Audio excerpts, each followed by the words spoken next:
खबर यूपी जनपद चंदौली से है, जहां मातृभूमि सेवा ट्रस्ट के तत्वावधान में सेमरा बगीचे में हर शनिवार आयोजित होने वाले निःशुल्क नेत्र शिविर का आयोजन इस बार भी सफलतापूर्वक संपन्न हुआ। शिविर में मोतियाबिंद से पीड़ित मरीजों का चयन कर उन्हें आज के नेत्रालय में अत्याधुनिक फिल्को विधि से निःशुल्क ऑपरेशन कराने के लिए भेजा जाएगा। यह सेवा अभियान पिछले 15 वर्षों से गरीब, बेसहारा और जरूरतमंद लोगों की सहायता के लिए लगातार संचालित किया जा रहा है। शिविर में विशेष अतिथि के रूप में सर्वोच्च न्यायालय बार एसोसिएशन के उपाध्यक्ष एडवोकेट विकास त्रिपाठी और उनकी पत्नी एडवोकेट मांडवी त्रिपाठी शामिल हुए। उन्होंने मरीजों और उनके परिवारों से संवाद किया और हर प्रकार की मदद का भरोसा दिलाया। इस दौरान कंपोजिट विद्यालय बहराव की दिव्यांग छात्रा कुमारी वंदना, जिसने नवोदय विद्यालय प्रवेश परीक्षा में सफलता पाई है, की परवरिश का जिम्मा लेने की घोषणा की। कार्यक्रम का शुभारंभ महामना मदन मोहन मालवीय जी के तैल चित्र पर माल्यार्पण और पुष्पांजलि के साथ हुआ। इसके बाद प्रार्थना सभा आयोजित की गयी। चंदौली से मोहम्मद तस्लीम की रिपोर्ट। हम लोगों के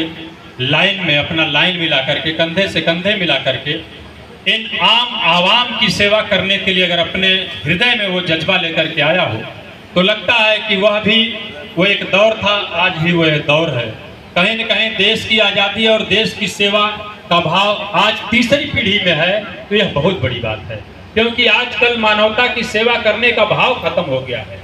मेरा मन थोड़ा सा विह्वल हो रहा है। बुधवार की एक घटना मैं बताऊं। मेरे ही रिश्तेदारी का एक बच्चा था, मात्र 11 महीना उसका हुआ, शादी हुई अभी। 10 मई आएगा तो उसका 12वां महीना पूरा होगा। लेकिन वो मंगलवार की रात में चंदौली गया। तरीके से इन्होंने यहाँ के लोगों के मन में एक रोशनी पैदा किया, तो उससे एक ही बात मेरे समझ में आती है कि करिश्मा कोई किताब की बात नहीं है, इस मिट्टी में पैदा होती है और इसी पसीने से पलती है और इसी दृढ़ शक्ति से आकार लेती है। जैसा कि सुभाष ने बताया कि 48 साल की उम्र हो जाने के बाद हमें अब बैंक ने भी रिजेक्ट कर दिया। लेकिन दूसरे मित्रों, जब मनुष्य के अंदर इस तरह के भाव आते हैं तभी इस तरह के। मैं यहाँ पे भगवान स्वरूप काली माता जी का, बाबा विश्वनाथ जी का, हनुमान जी का सबको मैं प्रणाम करता हूँ। और यहाँ बैठे हुए सभी से जनों, जिनकी आंखों में भैया संजय जी ने रोशनी प्रदान की है, मैं उन सबको प्रणाम करता हूँ। और मैं देख रहा था कि अभी संजय भैया नहीं बोल रहे थे, यहाँ हमको लगता है कि महामना जी की प्रतिरूप कोई बोल रही थी। और ये वही धरती है जहाँ से मैंने काशी हिंदू विश्वविद्यालय से लॉ किया है, और वही देख रहा हूँ कि वहाँ पे एक दूसरी प्रतिरूप संजय भैया सबको आंखों में रोशनी प्रदान। लोगों ने आपको भैया, फिर भी मैं माताओं बहनों का अभिनंदन करती हूँ कि वो बहुत देर से अपना धैर्य बनाए रखे हैं। मैं संजय भाई, बड़े भाई संजय भाई जी का अभिनंदन करती हूँ कि वो महामना के मानस पुत्र होने का सच्चा कर्तव्य निभा रहे हैं। जन सेवा में अपना समय और अपना लहू लगा रहे हैं। ये अभिनंदन के योग्य हैं, कोटि कोटि नमन के योग्य हैं। मैं मंच पे बैठे हुए अपने सभी श्रेष्ठ जनों को बारंबार नमन करती हूँ। मैं संगीत की इतनी मधुर वाणी में जिन्होंने अपनी प्रस्तुति दी, उनका बारंबार नमन करती हूँ। ये प्रांगण मुझे इस भूमि की तरह नजर आ रहा है और मुझे यहाँ पे आने का अवसर देने के लिए अंकल जी का बार बार अभिनंदन करती हूँ। मुझे अब यहाँ आके लग रहा है कि शायद मैं ही बहुत तुच्छ हूँ, मैंने ही अभी तक कुछ नहीं किया। यहाँ लोगों का योगदान देखकर मुझे ऐसा लग रहा है कि अभी बहुत कुछ करना बाकी है।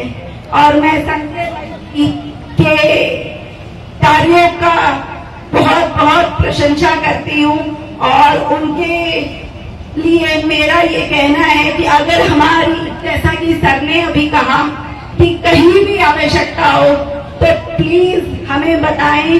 हम अपना जीवन का कुछ क्षण अगर आपकी सेवा में दे सके तो ये हमारे लिए बड़ा सौभाग्य होगा। सुभाष भाई ने बड़े ही सुंदरता से मंच का संचालन किया है और इतनी सुंदर सुंदर बातें कही हैं कि लगता है आप लोगों का हर शनिवार बड़ा सुंदर बीतता होगा। भैया ने जो पंक्तियां सुनाई हैं वो हृदय को छू गई और मैं कोशिश करूंगी कि यहाँ मुझे और सर को बार बार आने का मौका मिले, आप लोगों से जुड़ने का मौका मिले, आप लोगों की अगर सेवा करने का मौका मिले तो ये हमारे लिए बड़ा सौभाग्य होगा। ये माता जी के जो चेहरे पे खुशी है ना वो बड़ी अच्छी लग रही है और ये खुशी देखने के लिए मैं बार बार आना चाहूंगी। तो हमारी मातृशक्ति को और जो छोटे छोटे बच्चे भी यहाँ बैठकर इंतजार कर रहे हैं उनको मेरा बार बार नमन है और मैं बार बार यहाँ आना चाहूंगी। धन्यवाद।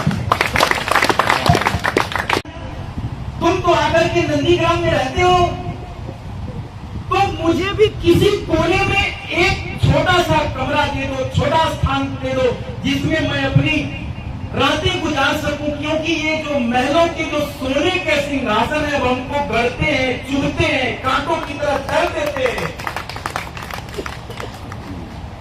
तो महाराज भरत कहते हैं कि रानी तुमने तो राज्य मांगा था और राज्य के लिए अपने पति तक का बलिदान देने से तुम पीछे नहीं हटी थी, तो अब महलों में ही तुम्हारा प्रायश्चित है।